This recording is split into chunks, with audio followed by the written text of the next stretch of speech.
The Nike of sleep, or just another soon-to-be ghost? We're going to be talking about Casper. Let's get into it.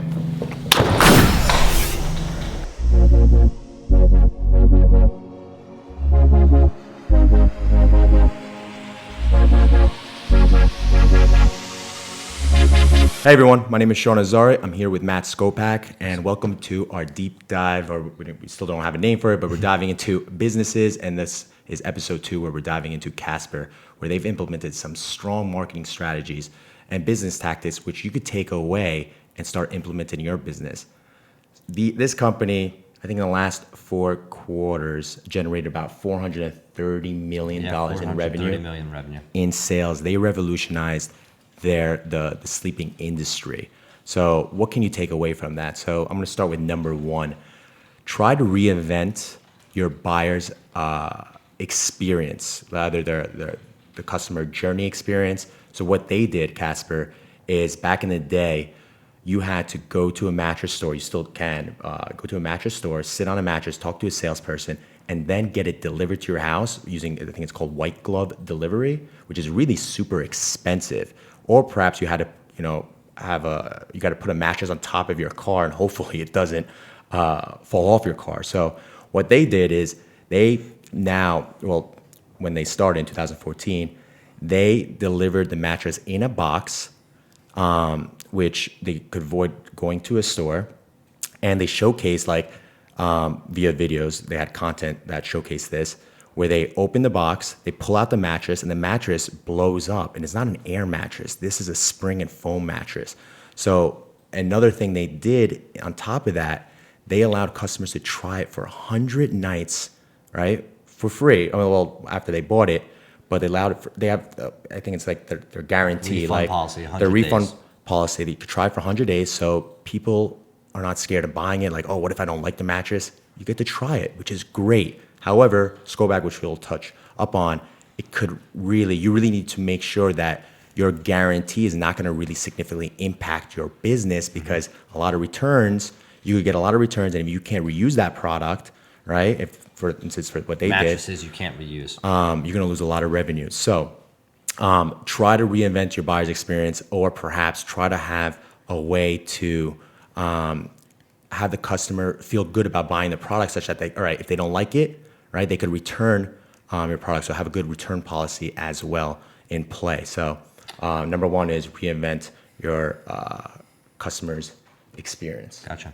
Number 2, top-line sales are deceiving. And this is a big one for business owners. Talking to a lot of business owners, everyone just cares about how many sales, what was my revenue. So I want to put this to the test and really talk more, and Casper is the perfect example for this. Top line sales through September and 2019 for Casper was $392 million in revenue. Wow, sounds like a great company, right? Growing year after year. However, we're going to look a little bit deeper into it and how you can use this for your business. So we're going to make this nice and easy. We're going to pretend that people are buying, and Casper sells a bed that is $1,000, and we're going to break down. So we're taking it with one example, right? One scenario, $1,000 purchase. All right, so a customer buys $1,000 and Casper takes in $1,000 in revenue. So next thing that we touched about earlier, now we're going to really talk about refunds. Great proposition. It's a great idea. 100-day guarantee. Now let's look into it. Ending in 2019, 20% of their revenue was returned in refunds and discounts. That's huge. 20% of your profit gone. So what that does now, that brings your net revenue down. So start with $1,000 bed, and we're subtracting $200. So $800 now is your net revenue. Cost of goods sold. Now, what is cost of goods sold? How much it costs you to make the product. So raw materials, manufacturing, labeling, and then the shipping to your personal warehouse, not to the customer. That's all considered cost of goods sold. Sorry, I'm going to interrupt. Most business owners, if they're running on Shopify, is this all calculated, or people have to manually calculate like the cost of goods sold? Like, how should people do that, or should keep track? That's a great question. I mean, it depends on the business. I mean, it depends if your Shopify is really integrated, but for the most part, you're going to make purchase orders of purchasing your either raw materials or the product that you white label is going to get shipped to you. So you're going to have a shipping PO. You're going to have a PO from whoever makes your product if you don't make it, or buying your raw materials and creating the product. So that all goes into cost of goods sold, or also known as COGS. So after your COGS, it will be your gross profit. So for Casper, their bed to make costs $400. So it takes 50%. So $400 now. So now after a $1,000 bed, $200 in refunds, and now $400 to make the bed. They're down to a gross profit of $400 they have left. Now we're going to talk a little bit more. The next aspect of your business, sales and marketing. Casper spends 36% of their net revenue on this area. That's insane. On marketing. On marketing. Over the last 4 years, they've spent $468 million in marketing. That is So is there a key metric? astronomical. So how much should people be spending? Or the first year, let's talk about first year. How much do you think, is there a number? Is this a, It depends on the business. It depends on if you're a four-wall location, a retail spot, or it depends on e-commerce. If you're an e-commerce brand, you're going to have to spend more on marketing because you have no foot traffic, you have no brand presence. So it depends on what type of business you are. If you're e-commerce, many variables go in. Usually if you're e-commerce, you have to spend more money to be recognized. Obviously, as people are going to be, it's going to be harder to find you. They can't walk into your location. So next, that was marketing, 36%. So now that's $291, which we will be taking away from your gross profit of $400. And lastly, general and administrative expenses. They spend 35% on that. So that's office rent, like salaries for your employees, and then other expenses that they have. So that's $270. So if we calc that all up, for every one bed that Casper sells, they lose $166. So $1,000 bed that a customer buys, Casper loses $166. That is a horrible business model, which every business owner needs to learn from. You need to know each breakdown of your margins. If you do not do this on at least a monthly basis, it should really be on a weekly basis. So take your POs, know your COGS. what's a PO? PO is a purchase order. So when you place an order for raw materials or to get the product delivered to your warehouse, that's a purchase order. That will help you develop and calculate your COGS. Know your sales and marketing, how much you spend. If you use Facebook, know how much you're spending on Facebook ads or local papers or television, whatever it might be. I want to highlight something. So one key metric to look at when you're advertising is check up on your return on ad spend. My key, you always want to be at least 2 times return on ad spend, right? So ROAS, that's what return on ad spend stands for. Take a look at that. If it's under 1, you got to tweak your ads. You got to see if you're hitting the right demographic. What does that mean? What is, if it's under 1, what does that mean? So for every dollar you spend, you're earning less than $1 in sales? Is that what ROAS Yes. stands for? Okay, cool. So like if you spend $1, you get $2. Gotcha. That's 1 to 2. Like, Yep. Gotcha. So key metric is checking your return on ad spend. You could really look at that under the business manager of Facebook. You could set up key metrics that you want to keep an eye out. Like I said, it's something you want to keep an eye out daily or weekly. If you could do it daily, that's phenomenal. Yeah. Also, what SKOPAK was talking about, Matt SKOPAK, I think it would be easier. Maybe you could give them a template. I know every industry is different, but maybe every just industry is different. I mean, it's general. I mean, every business is different. But the most important thing that you need to take away, that we need to take away, is start sooner rather than later, knowing your financials, and this is something that you should be looking at every day. You can't get 4 or 6 years down the road like we are at Casper, and you find out that you're really not making money. I'm sure they knew, but it's good to have this done as soon as you start your business and have that framework to build. Awesome. All right. Number 3, display all your reviews on a page on your website, right? Casper does a great job on this. I believe they have about over 19,000 customer reviews on their page. You could find it easily on top of the site. It'll say reviews.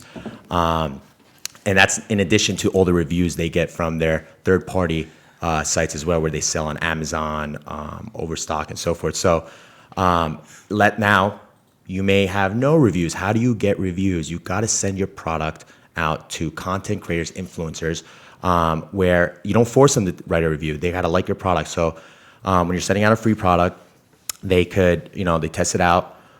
They push it on their feed, their social feed, if they have a following. You get more brand awareness. Obviously, it's going to cost you some money. But also, you ask them, hey, if you like my product, I would really, would love for you to review it on this site, which you get feedback, and possibly they could upload photos and so forth. I use, for my brand Reborn, we use a third-party app called Loox. It's Loox, where after the customer receives the product, within, I guess, 15 days, there's an email that is sent out to them asking them to review the product. Now, if they didn't review the product, we would send out another email. This is a strategy you could take away, and you provide an incentive. Hey, look, if you review the product, you'll get 20% off your next purchase. That's just one incentive, right? So that's giving them a reason for them to review the product, good or bad, right? They also could upload a photo, which could help improve your SEO, your search engine optimization, where you want to rank.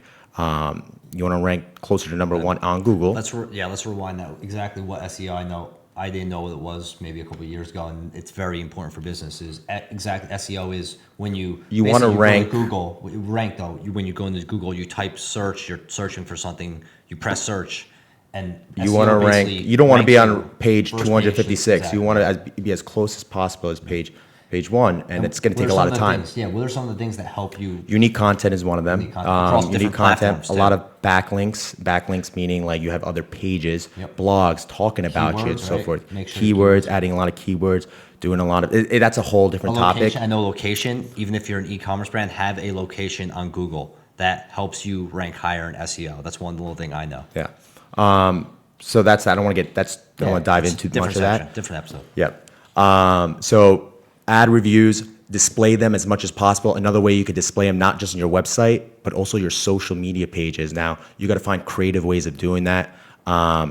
Matt, who is the CFO of Sugar and Kush, he does it really well with having content creators. They display these influencers on their IG page using the product, having a testimonial under the caption, right, saying what they said, right, and then talking about a little bit more further about the product, like it's almost a CTA, call to action, right, that gets people to buy your product. People at the end of the day, if they're buying things online, they need to see proof, social proof about your product, that other people are talking about it, not just yourself and the brand itself. They want to see. It's customers. Our customers are posting on Instagram, tagging us. It's reflecting in there, and that's what Casper has done a great job with, especially people opening up their boxes and their experience. So. Yep. So displaying reviews or getting reviews on your site is key to resulting in more customer orders. Awesome. Number 3. Your business strategy needs to make sense with the product you sell. And this is, Casper is a great example. Again, I guess I'm the negative person today of what you do not want to do. So for every dollar Casper spends on marketing, we've talked about how they spend so much money. Every dollar they spend, they make $3 in sales. I know we talked about before, that's great. But with all those other refunds and other expenses and the high cost of goods, it's not that good. So what Casper does, they spend very heavily to win a customer over and to have a customer. However, the customer provides little repeat value to them. So what that means is, who buys a mattress? When you buy a mattress, usually you do probably every 8 to 10 years is the average. So Casper spends all this money to gain a customer, and then they really don't buy another item for another year. I think it said 16% of their customers return and buy another product. That is horrible metrics, especially when you're spending so much money. So what are you suggesting here? So if you are going to spend so much money to gain the customer, make sure you're attracting them so their lifetime value. And what lifetime value means is the lifetime value. How can someone attract? What do you mean? Let's slow down here. Yep. Attract them in what terms? So you're saying it costs them a lot to get a customer acquisition, right? Acquisition, yes. So are you saying they were late in the game to have a strategy in place such that they could upsell upsell products? Yep. So are you saying very that? late to the game that people they bought one product, which Casper had to advertise immensely to get, and then they never came back to the site. And like we talked about, they're losing $166 every time they buy. So it was a bad business model. Great idea, I think, with the mattress, but the strategy of they're going to market doesn't make sense with the product they were selling because there's such a high margin. They only make 50% margin, and then after marketing and sales and everything else, it doesn't make sense. So make sure your numbers are in line with the strategy and what you're trying to sell. That's the key takeaway here. All right, awesome. I think we're at number 4. Number 4. Add as much helpful guides as possible regarding your service or product. So Casper does a really good job on this, educating consumers of their different mattress types. They have a foam mattress, spring mattress, and probably another type. They have like 5 beds now. Where they create visually appealing infographics that helps educate the consumer. So again, Slow down there. Infographics to help infographics like visually appealing. Just like info, right? Information. Info that's data, visually details. appealing. That's you don't want to write. You don't want someone to read a novel, right? People in today's. I said it in the last episode, right? Everyone has a lot of people have ADD, not technically, but your attention span is shorter, right? So you want to educate people like they're reading literally a 3-year-old book, right? Remember, the 3-year-old books are just those visuals and just visuals. like so. Do that as much as possible. So with your product or your service, so they, like I said, they did that with their mattress types, the different types of mattress, spring, foam, and so forth. But also they have a lot of helpful content on people that can't sleep. Actually, when you go to their blog, there's some funny content, which is another, like for instance, one of their pieces of content is, I think it's like, can't sleep, try doing these 12 things. I think something like that, right? One of them is like, watch C-SPAN, try following your taxes, or watch paint dry. It's hilarious. And it's true, that's what gets you tired, right? And guess what that does? That's gonna probably get people to laugh. Also, probably take the link and share it to their friends because it's hilarious and true, right? Which is also improving their SEO. They're becoming the expert in that market industry about sleep in general. So become the expert, and the way you become the expert in the industry, right? This is your product or service. Is you're producing massive amounts of content on your site, but also repurposing that into your different social feeds. So your IG stories, you're taking another creative way of explaining, educating your consumers, your Instagram, Facebook, YouTube, and so forth. They're also educating consumers via video, where they're having content creators, influencers also create videos and educating the consumers. So in summary, create content, educational, informative content that helps your consumers make that purchase. Awesome. Number 5, I think we talked about this last week when we talked about Fashion Nova, is ancillary products. We're going to talk a little bit deeper on how Casper did it. We think they were a little bit late to the game. So what that means, ancillary products, Fashion Nova, when you go check out, they add products on for a smaller price. Casper, founded in 2014, I don't think they came up with the first products till 2016, maybe, the dog bed. But as a business owner, more importantly for you guys, what you need to think of, if you have one main product, think outside the box in other items that can relate to that product that you can also increase the value of the purchase. Very important here. So if Casper, they went to dog beds, okay, sleeping, I understand the mattress.